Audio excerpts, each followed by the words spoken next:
मरण कंडिका का स्वाध्याय हम कर रहे हैं। आचार्य श्री अमित गति सागर जी महाराज द्वारा रचित मंगलम भगवान वीरो मंगलम गौतम गणी मंगलम कुन कुन धारियो जैन धर्मोस्तु मंगलम सर्व मंगल मंगल्यम सर्व कल्याणकारिकम प्रधानम सर्वधर्माणम जैनम जयतु शासिनम जैनम जयतु शासिनम जैनम जयतु शासिनम।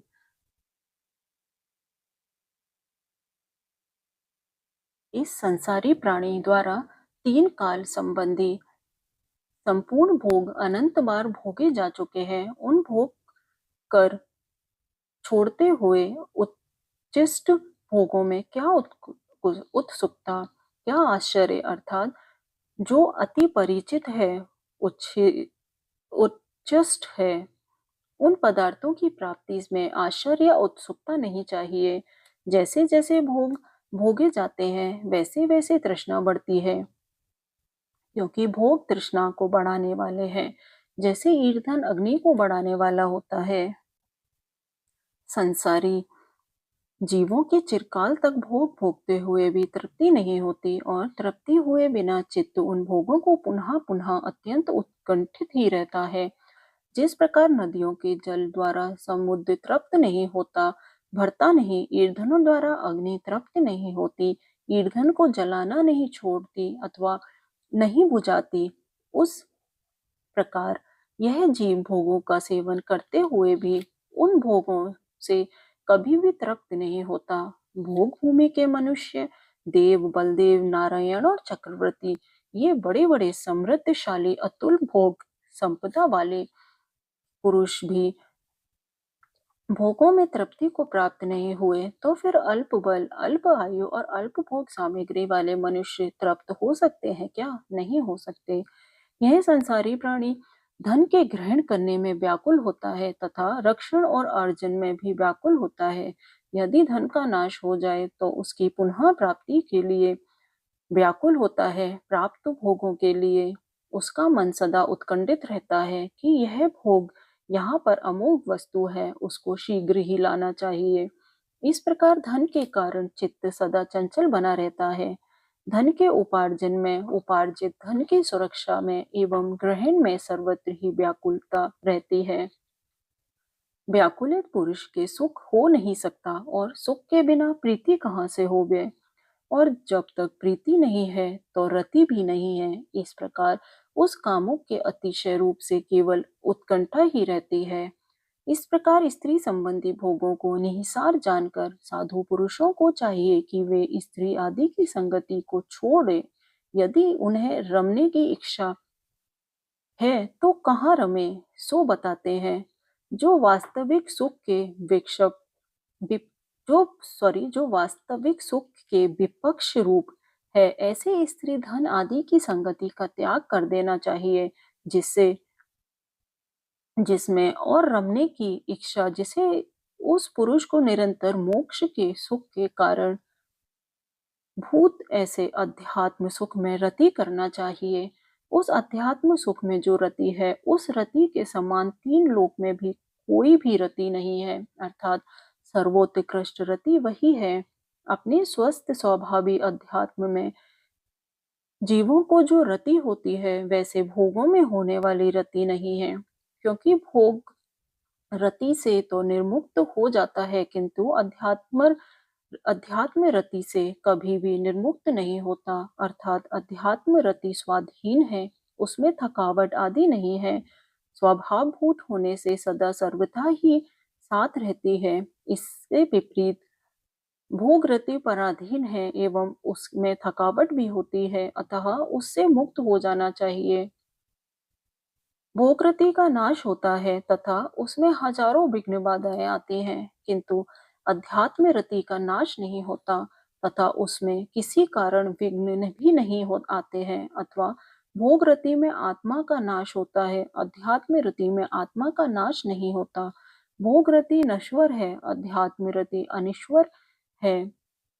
नहीं, भोग रति नश्वर है, अध्यात्म रति अविनश्वर है। ऐसा दोनों में महान अंतर है। जो जीवों को दुख उत्पन्न करते हैं और उन्हें यदि शत्रु माना जाता है, तो इस लोक में और परलोक में दुख देने वाले भोग किस प्रकार शत्रु नहीं है, अर्थात वे शत्रु ही हैं। इस प्रकार आचार्य छपक को उपदेशामृत पिला रहे हैं। छपक के मन में कभी छपक के मन में कहीं पर भी भोग आदि की वांछा ना रह जाए, इंद्रिय सुख की इच्छा की कणिका मात्र भी ना रहे, इस तरह का आचार्य प्रयास कर रहे हैं। आगे और भी समझाते हैं, जो शत्रु है वह इस जन्म में या अन्य जन्म में मित्र भाव को प्राप्त हो जाता है, किंतु भोग तो इस जन्म और पर जन्म दोनों में मित्रत्व को प्राप्त नहीं होते। अर्थात जो ये बाहिरी शत्रु हैं, वे कार्यवश शत्रुत्व छोड़ देते हैं और मित्रता का व्यवहार करने लग जाते हैं, परंतु भोग सदा शत्रु रूप ही रहते हैं, उनसे दुख ही मिलता है। बैरी जीवों का एक जन्म में दुख देता है,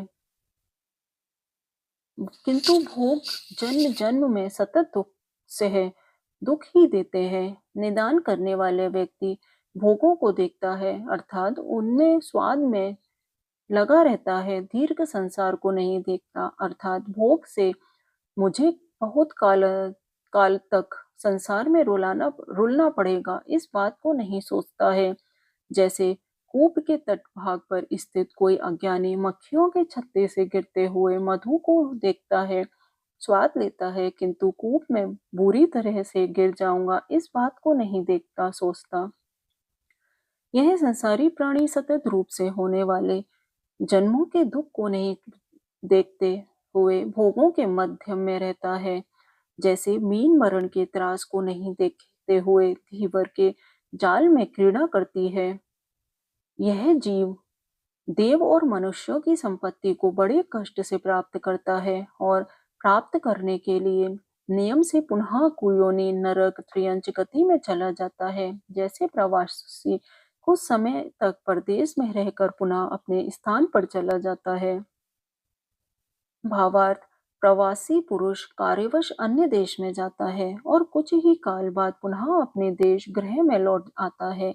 इसी प्रकार संसारी प्राणी देव और मनुष्य पर्याय अल्प काल रहता है और नरक व त्रियंच पर्यायों में बहुत अधिक काल रहता है, क्योंकि सबसे अधिक रहने का काल त्रियंच गति का है। वहां पर यह जीव अनंत काल तक सतत रह सकता है, प्रायः रह सकता है।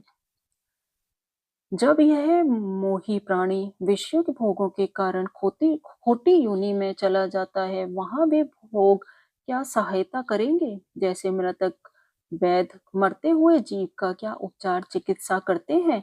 कुछ भी नहीं करते हैं, वैसे भोग परलोक में कुछ भी काम में नहीं आते हैं। निदान द्वारा नियंत्रित किए प्राणी पुनः पुनः संसार में आते हैं, पुनः पुनः जन्म धारण करते हैं। जैसे बहुत दूर तक उड़कर गया हुआ भी पक्षी रस्सी द्वारा नियंत्रित होने से पुनः अपने स्थान पर आ जाता है। जैसे कर्जदार पुरुष कुछ धन देकर बंधन मुक्त हो कुछ समय के लिए अपने घर में सुखपूर्वक रहता है और कर्ज लौटाने का समय प्राप्त होने पर पुनः बंधन में आ जाता है। भावार्थ, कारागृह में कैद हो किया हुआ मनुष्य इतने दिन के बाद मैं तुम्हारा द्रव्य देऊंगा, इस समय मुझे अपना द्रव्य देवो, ऐसा कहकर उनसे धन लेकर उसको कैद में रखने वालों को देकर अपनी मुक्ति कर लेता है, किंतु पुनः वह धनिक कर्जदार को पकड़ लेता है। ठीक उसी प्रकार निदान करने वाला मुनि इस समय चारित्र पालन करके स्वर्ग में जाकर सुख भोगता हुआ रहता है, किंतु समय आने पर पुनः भव को संसार भ्रमण को प्राप्त होता है। देखो, संभूत नाम के पुरुष निदान पूर्वक तपश्चरण किया था। उससे स्वर्ग में देव बनकर चक्रवर्ती बना, वहां सुख भोग कर नरक में निरंतर महादुख को प्राप्त हुआ। संभूत की कथा। वाराणसी नगरी में दो भाई रहते थे। बड़े भाई का नाम चित्त और छोटे भाई का संभूत था। ये दोनों नृत्य कला में अति निपुण थे। स्त्री का भेष लेकर जब ये नृत्य करते, तब सब जनता अत्यंत मुग्ध होती। कोई भी नहीं पहचानता कि ये दोनों पुरुष हैं। नृत्य कला इन दोनों का की आजीविका थी। किंतु किसी दिन दिगंबर मुनि जैन गुरुदत्त के मुख काल से श्रेष्ठ जैन धर्म का उपदेश सुनकर दोनों भाइयों को वैराग्य हुआ और उन्होंने उन्हीं गुरु के निकट दिगंबरी दीक्षा ग्रहण की। गुरुचरण के समीप समस्त आगम का अभ्यास किया। अब दोनों मुनि सर्वत्र देशों में विहार करते हुए तपस्या करने लगे। उनकी उग्र तपस्या से प्रसन्न हुई कोई देव चक्रवर्ती का रूप धारण करके मुनि युगल की सेवा करने लगा। चक्रवर्ती का वैभव देखकर अब संभूत नाम के छोटे मुनि ने निदान किया कि मैं अपनी इस श्रेष्ठ तपस्या द्वारा आगामी भव में चक्रवर्ती बनूं। यथा समय मरण कर संभूत मुनि प्रथम स्वधर्म स्वर्ग में देव बना और वहां से च्युत होकर भरत क्षेत्र का इस अवसर्पिणी काल का अंतिम 12वां चक्री ब्रह्मदत्त नाम का हुआ। निदान द्वारा प्राप्त वैभव में अत्यंत आसक्ति होने के कारण ब्रह्मदत्त आयु के अंत में मरकर नरक में चला गया। इस तरह संभूत मुनि ने निदान द्वारा अपनी सारभूत तपस्या को नष्ट किया और अंत में कुगति में चला गया। अतः कभी भी भोग आदि का अप्रशस्त निदान नहीं करना चाहिए। कथा समाप्त। इस प्रकार भोग से उत्पन्न होने वाला सुख अतृप्ति रूप है, विश्राम रहित है, विनश्वर है और अंत में कटुक फल देने वाला है। ऐसा जानकर हे छपक, तुम इसे सर्वथा छोड़ दो और अपनी बुद्धि को मुक्ति सुख में लगाओ। मुक्ति प्राप्ति हो ऐसा प्रयत्न करो। निदान के दोष बतलाकर निदान नहीं करने में होने वाले गुणों को कहते हैं। मुनिराज, दर्शन, ज्ञान और चारित्र इन तीनों को भली प्रकार शोधन करके निदान रहित विशुद्ध आत्मा होकर कर्मों का क्षय करते हैं। बुद्धिमान व्यक्ति इस प्रकार दोषों को जानकर निदान को कभी भी नहीं करता, क्योंकि ऐसा कौन पुरुष है जो दारुण मृत्यु को जानता हुआ विष को खाता है। यह निदान जीवों के पापों का नाश करने वाले चारित्र को लूट लेता है, पवित्र सिद्धि सुख नष्ट कर डालता है। ऐसे बड़े बड़े दोषों के भंडार स्वरूप निदान बंध को कौन सा कुशल पुरुष नष्ट नहीं करेगा, अर्थात बुद्धिमान निदान को कभी भी नहीं करता है। निर्यापक आचार्य छपक को उपदेश दे रहे हैं। उस उपदेश के अंतर्गत पहले आलोचना का कथन करते समय माया, दोष और शल्य का त्याग करने को कहा था, तब मिथ्यात्व का दमन करें। इस प्रकार मिथ्यात्व के त्याग के लिए भी कहा था। अब यहाँ शल्य के त्याग के अधिकार में आचार्य पुनः छपक को स्मरण करा रहे हैं कि हे छपक, मैंने तुमको आलोचना का कथन करते हुए माया शल्य के दूषण बतलाए हैं, अतः उनका स्मरण कर त्याग कर दो। सागर दत्त सेठ की दुर्गति मुख थाली दासी पुष्पदंता नाम की आरिका के पर्याय में माया शल्य के कारण ही बोधि से सम्यक्त एवं दीक्षा रूप बोधि से भ्रष्ट हो गई थी। पुष्पदंता आरिका की कथा। अजीतावर्त नगर के राजा पुष्पचूल की पट्टरानी का नाम पुष्पदंता था। किसी दिन संसार से विरक्त हो जाने देगंबरी दीक्षा ग्रहण की। देखा देखी पुष्पदंता ने भी ब्रहिल्ला आरिका प्रमुख के निकट आरिका दीक्षा ली, किंतु इसे अपने रूप, सौभाग्य, पट्टरानी पद का बहुत अभिमान था, जिससे वह किसी अन्य आरिका का विनय नहीं करती, ना ही किसी को नमस्कार करती, सदा अपनी उच्चता को प्रदर्शन करती रहती, अपने शरीर से सुगंधित तेल आदि का संस्कार करती। एक दिन गृहिणी ब्रहिल्ला आरिका ने उसे बहुत समझाया कि देखो, आरिका पद में ऐसा शरीर संस्कार वर्जित है तथा तुम्हें गुरुजनों का, आरिकाओं का विनय करना चाहिए इत्यादि। किंतु पुष्पदंता ने मायाचार से असत्य वचन कहा कि मेरे शरीर में निसर्गतः सुगंधी आती है, मैं कुछ नहीं लगाती इत्यादि। इस मायाचार के साथ उसकी मृत्यु हुई, अर्थात उसने अनंत तक माया शल्य को नहीं छोड़ा। फलस्वरूप वह चंपापुरी के सेठ सागर दत्त के यहाँ दासी होकर जन्मी। जन्म से ही उसका शरीर दुर्गंधमय था, अतः उसका नाम पूतिगंधा रखा गया। इस प्रकार मायाचार के कारण पुष्पदंता को नीच कुल में नीच कार्य करना पड़ा, दुर्गंध में शरीर का कष्ट भोगना पड़ा, अतः माया शल्य का त्याग करना चाहिए। कथा समाप्त। जो धार्मिक था, साधु संग में वत्सल भाव युक्त था, ऐसा गुणवान मारीची मिथ्यात्व शल्य से युक्त होने के कारण चिरकाल तक भयानक संसार वन में भटकता रहता था। निदान शल्य, माया शल्य और मिथ्यात्व शल्य, इन शल्यों द्वारा यह प्राणी इस प्रकार विदीर्ण किया जाता है कि मानो पैने नुकीले बाणों द्वारा ही विदीर्ण हुआ हो। अतः इन शल्यों के दोषों को जानकर शुद्ध बुद्धि वाले पुरुष प्रयत्न पूर्वक मन वचन काया से सदा ही शल्य को दूर करते हैं, शल्य को कभी भी नहीं करते हैं। मारीची की कथा। आदिनाथ तीर्थंकर के ज्येष्ठ पुत्र भरत चक्रवर्ती के हजारों पुत्र में एक मारीची कुमार नाम का पुत्र था।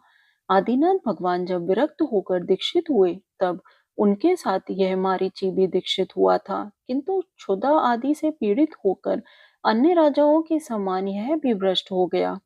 वृक्ष की छाल पहनकर जटाधारी तापसी बन गया।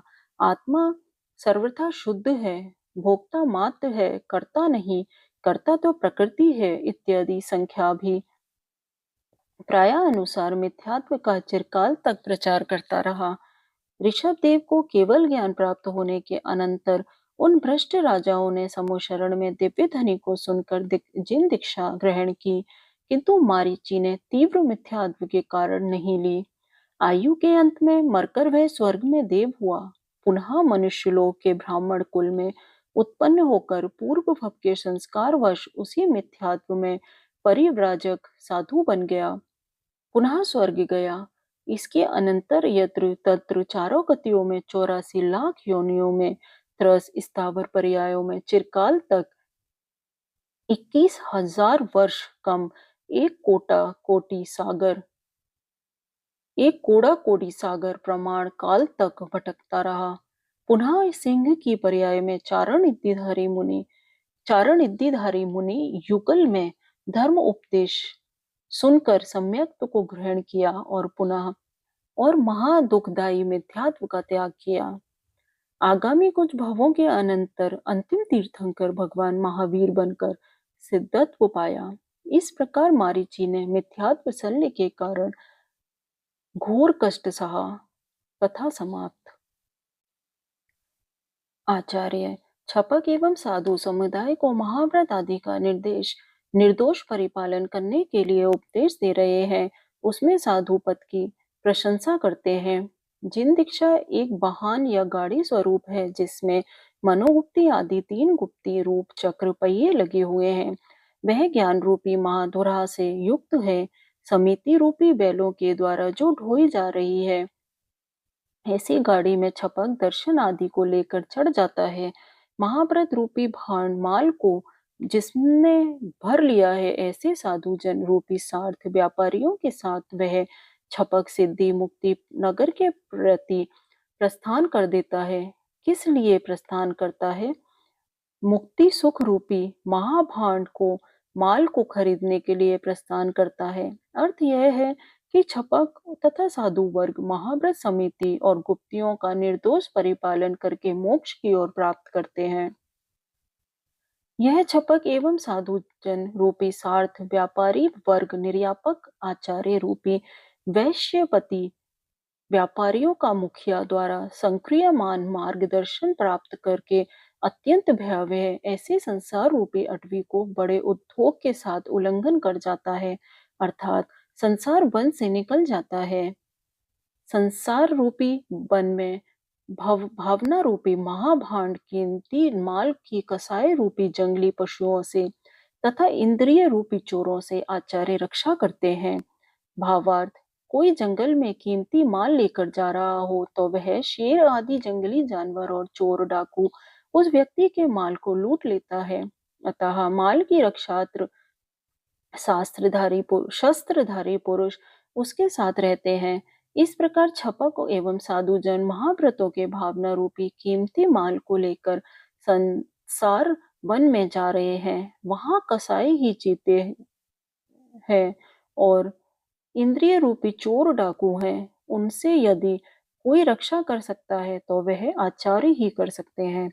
आचार्य साधु वर्ग को स्वाध्याय ध्यान आदि कार्यों में नियुक्त करते हैं। इसी से साधु वर्ग कसाय और इंद्रिय इंद्रिय विषयों से बचते हैं। साधु के व्रत एवं भावनाओं की कसाय और इंद्रियां ही लूटते हैं। जब साधुजन स्वाध्याय ध्यान में संलग्न हो जाते हैं तो कसाई भाव और इंद्रियों के विषय इनसे दूर रहते हैं। इस प्रकार साधुजन संसार वन से पार हो जाते हैं। अवसन्य नाम के भ्रष्ट मुनि, ये अब कल पढ़ेंगे। जा वाणी के ज्ञान से सूझे लोकालोक, जो वाणी मस्तक धरो सदा दे तू ठोक। है जिन वाणी भारती तो जपू तिन रे, जो तेरी शरण आ गए सो पावे सुख चैन। जो तेरी शरण आ गए सो पावे सुख चैन। नौवा नमोकार मंत्र।